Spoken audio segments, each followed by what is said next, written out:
Hello everyone, it's Thursday and you're watching Within the Frame. I'm Kim Bo-kyung. For the third time, South Korea's central bank stayed put with its key interest rate, keeping the benchmark rate at 3.5%. The Bank of Korea also lowered its growth outlook for the country to 1.4%, which is 0.2 percentage points lower than the previous forecast. Why such a rate freeze and why trim the country's growth estimate? Is it still too early to talk about the timing of a rate cut? For an in-depth analysis of today's decision, we invite into the studio Professor Yang Jun-sok from the Catholic University of Korea. Professor Yang, welcome to the show. Happy to be here. And we also have Kang Min-joo, senior economist at ING. Good to see you, Mrs. Kang. Thank you for inviting me.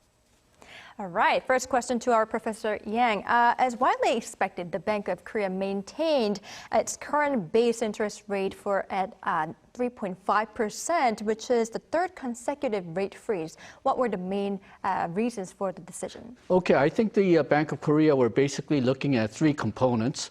The first is the inflation rate. The headline inflation has been coming down very quickly, though the core inflation seems to be not keeping up with the headline inflation. It has been very uncomfortably high. And if we just look at monthly inflation, then there's some signs that inflation may be going up. But still, the fall in headline inflation over the last 12 months has given the Bank of Korea some room to maneuver. And then secondly, the real economy, as we just saw, the growth rate for this year has been lowered.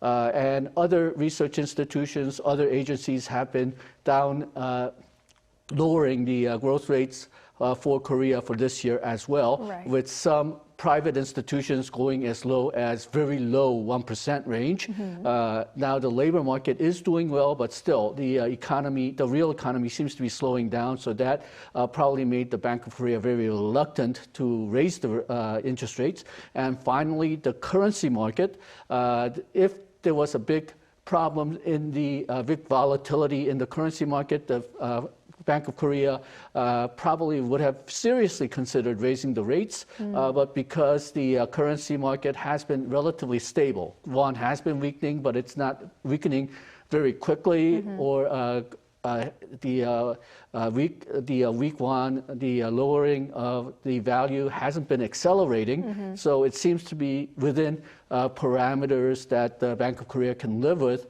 So I think those are the three factors that the Bank of Korea were interested in, and that's why they froze the rates. Right, I see. Now, Mrs. Kang, let's tap into the specific reasons behind the decision one at a time. Now, one of the reasons was a downward trend for inflation, with the consumer price index, which is a major barometer of inflation, showing a 3.7% on-year increase in April, which is a fall into the 3% range for the first time in 14 months. Now, could we say the inflation had been tamed? Actually, it depends on how we look at the inflation and what to look at the inflation. So the headline inflation is clearly decelerating, mainly due to high base last year.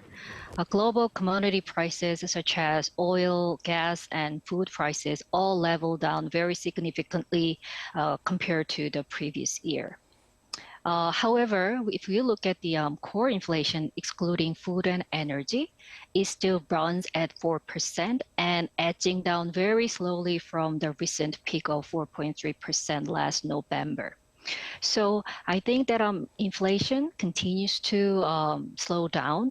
However, underlying inflationary pressure is still there and a bit stronger than expected. So I would say that inflation is not as tame as the Bank of Korea would like it to be. Right, I see your point. Now, Professor Yang, another reason was actually an expectation that U.S. Fed might not have to raise the interest rate next month. Now, considering that the Korea-U.S. rate gap has widened to an unprecedented figure of 1.75 percentage points, if a further increase by the Fed had been expected, it might have been difficult for BOK to freeze the rate. Now, why is the Fed expected to freeze the rate, though we need to see? Okay, well, they've announced this over the last year or so. They've always said since last latter half of last year that they were going to continue to raise the rates until the first half of this year. And then the second half, unless the data changes greatly, they will freeze the rates and see what happens. Now, there has been some statement by some of the hawks in the FOMC saying that the rates may need to go up further, but it's also been matched by perhaps irrational optimism by some of the U.S. market participants saying that the U.S. may actually lower the rates this year. I don't think that's going to happen, but that seems to be the arguments for some market analysts. But the Fed overall has been saying pretty clearly that unless data changes greatly, they're going to freeze the rates for the foreseeable future and see what's going to happen. And that, I think, is giving some room for Bank of Korea to maneuver. Right. It is at the unprecedented rate of 1.75%, the interest differential between Korea and U.S., but it is not expected to expand further. And then further, the market has been, currency market has been relatively stable. Now the won is weakening in value, but it's happening very slowly. There is some capital outflow, but again, it's been happening very slowly.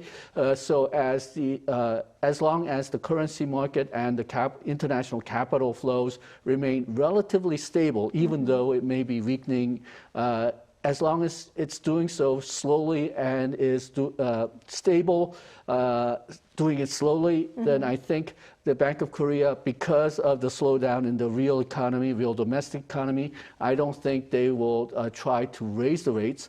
But if we see a lot of volatility in the currency market, then there is, I think, a very good possibility that the Bank of Korea will raise the rates. But for now, as long as the markets are stable, I think they're going to stay level. Right, I see.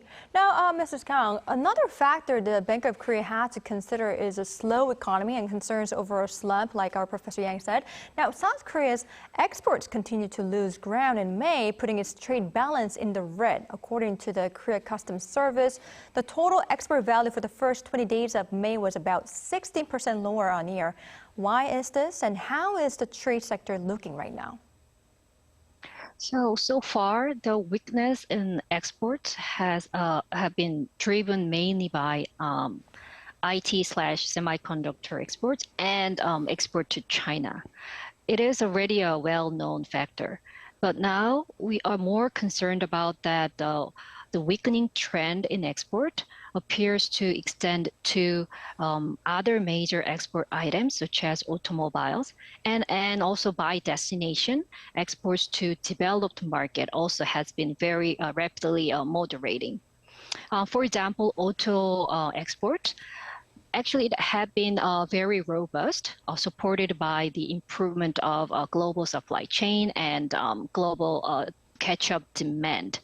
However, we think that this demand is expected to soften over the next few months because the financing cost from in the US and EU are expected to rise. So the tight credit conditions also weigh the private consumption and private demand. When it comes to the semiconductor, actually, the inventory adjustment will take more than a couple of quarters from now on. Then the rebound of a chip business cycle is probably come by the end of this year. Then we don't expect that the Korea's export conditions are expected improve meaningfully anytime soon. Right, that's quite worrying. Now, Professor Yan, since chip is one of the key export items that we need to consider, why don't we focus on that? The semiconductor exports saw the biggest decline, plunging by nearly 36% on year. And with measures implemented in China to restrict sales of U.S.-made micron chips in the country, some are saying this could be a possibility and opportunity for South Korean chip makers, and others are saying it's just uncertainties risen up, right?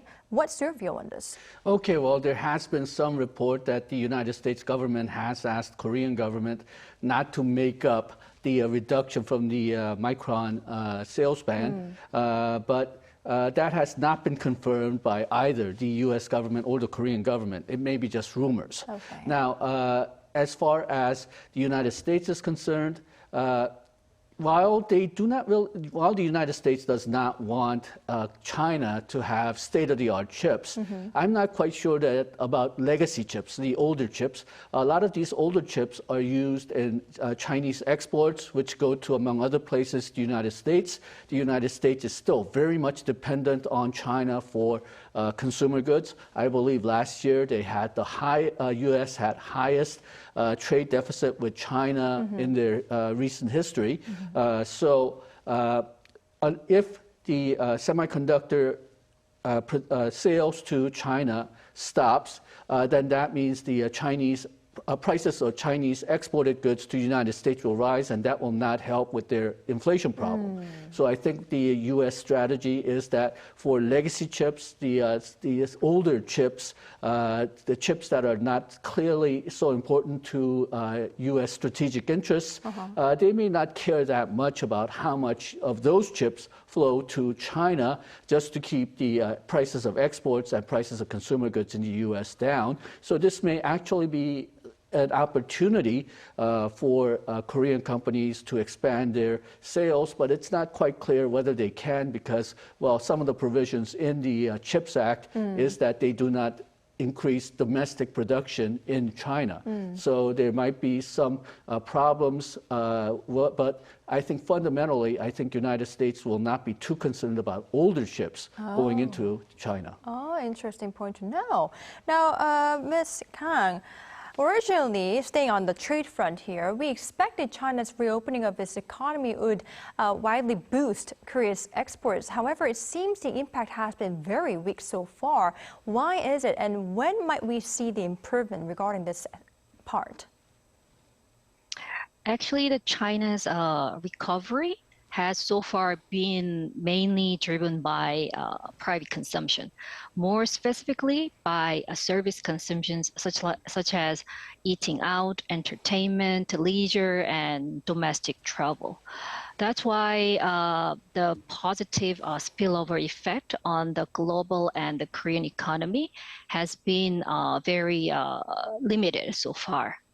And we believe that China's recovery, it will be more meaningfully come when the China's construction and real estate investment recover more meaningfully in the second half of this year, and also the Chinese tourists return back to the pre-pandemic levels.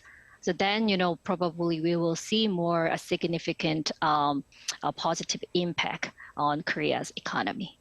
Right, I see.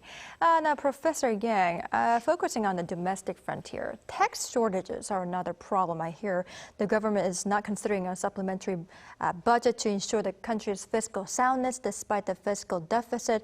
And it seems cutting expenditures is currently the most realistic and viable option. How would this affect the slowing economy? Okay, well, you have to remember that this year's main budget was larger than last year's main budget by quite a bit. It's only smaller than last year's budget if we include last year's supplementary budget as well. So at least in terms of a main budget that does not include supplementary budget, this year's budget was already the largest in Korean history.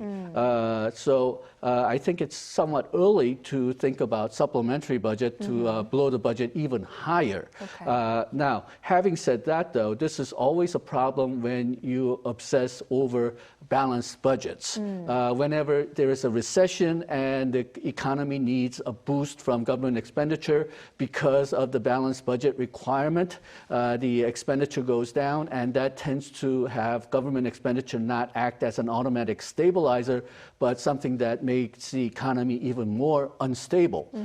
Now, the government seems to be working within the 3% deficit rule that they've proposed in the past. Deficit should not be larger than 3% of GDP. Right.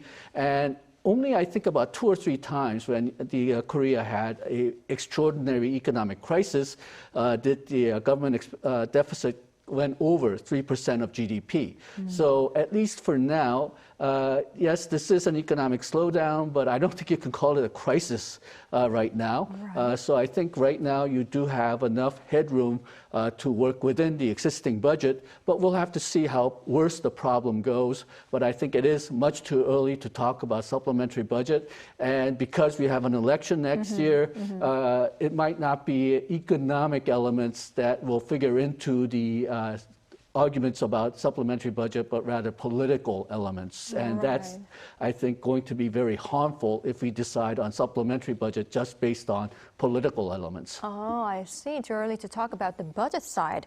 All right. Ms. Kang, while announcing the rate freeze, the Bank of Korea also talked about a downward revision of the growth rate, which is now 1.4%.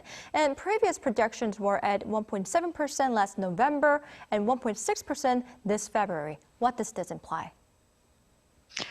Yes, today the BOK has cut its growth outlook for 2023 and 2024.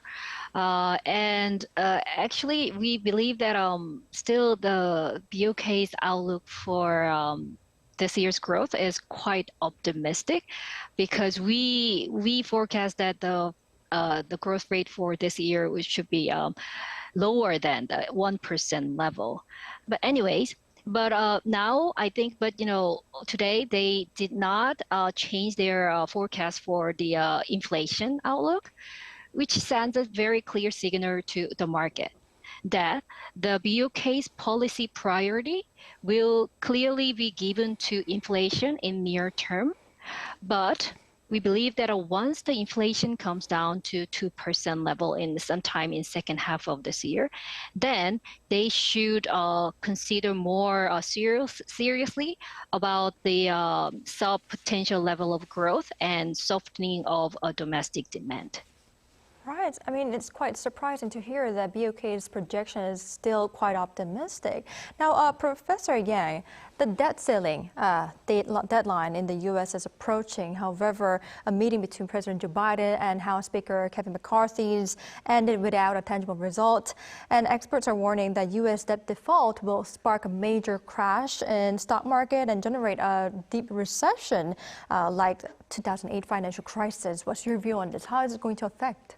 Okay, well, I should emphasize that default is still considered a very low probability event, less than 5%, less than perhaps 3% even. But basically, the politicians in the United States are playing a game of chicken. And the problem with playing the game of chicken is that they always may misfire. Now, this is not the first time that they've had this game of chicken over the default. Last 3 or 4 times that they had this type of a problem, they did work it out before the U.S. government went into default. And that I think, making the market perhaps too complacent this time. Now, as I said, most people figure that the problem will be worked out. Negotiations will finish before the so-called X date of June 1st, when the U.S. Runs out of money. My personal feeling, though, I'm in a very much of a minority view on this, but my personal feeling is that it'll go beyond June 1st because everybody is too complacent, because they think that it'll work out like it did in the past, and it'll take at least one panic to try to get the politicians in line. Wow. But having said that, the last few times that the global economy was in danger of default, ironically, we saw money flowing out from Korea into the United States, even though the United States caused the problem because of so-called flight to safety. The money flew from United States because, well, U.S. bonds are still considered a very safe asset, even with the default problem, as long as you avoid particular maturity dates, and U.S. Dollar is considered a safe currency. So we may see a problem like that if the market goes into panic. But as I said, right now, it doesn't seem like the market is considering that a default will take place. So right now, the market is seeing this as a profit opportunity. For example, the CNN so-called fear and greed index, it's still well in the greed side. So I think it'll take at least one panic to get the One panic. politicians in line. Hopefully that'll come before the X-date, but if it takes place after the X-date, that means there's a real possibility of default, and I don't really want to think about what could happen, but no one knows because U.S. never went into a default. I see. So majority view is that the deadline is going to be met, right? Deadline is going to be met, and while there has been some elements of conflict between Republicans and Democrats, I think both sides are emphasizing that there's only a very few points where they have disagreements. I don't know whether that's true or not, but that's what they're saying. All right, I see. Now, Ms. Kang, some economists say the BOK will even consider cutting rates beginning in the third quarter to help deal with an economic slowdown. Now, what conditions would be necessary for South Korea to begin to pivot? So actually listening to Governor Ri Chang-yong's remarks at today's press conference after the BOK meeting, actually seems like the BOK hawkish stance had strengthened a bit more compared to the previous meeting. That's mainly because of the higher than expected core inflation. Also, this is said that now all 6 Monetary Policy Committee members are open for another 25 basis point hike if necessary. And also, we believe that the inflation will remain above 3% in the third quarter. So we don't expect the BOK to deliver a rate cut in the third quarter. However, if inflation, both headline and core inflation, comes down to the 2% level in fourth quarter, then we shouldn't rule out the possibility of cutting interest rates either in October or November. Right, I see. So the hawkish stance will prevail, but there is possibility that there could be a pivot. All right, unfortunately, this is all the time we have for today's edition. But thank you, Professor Yang. And thank you, Ms. Kang, for your insights. We really appreciate it. Thank you. Thank you. All right, that's all for Within the Frame tonight. We'll be back tomorrow with more in-depth stories. Thank you for watching. Goodbye.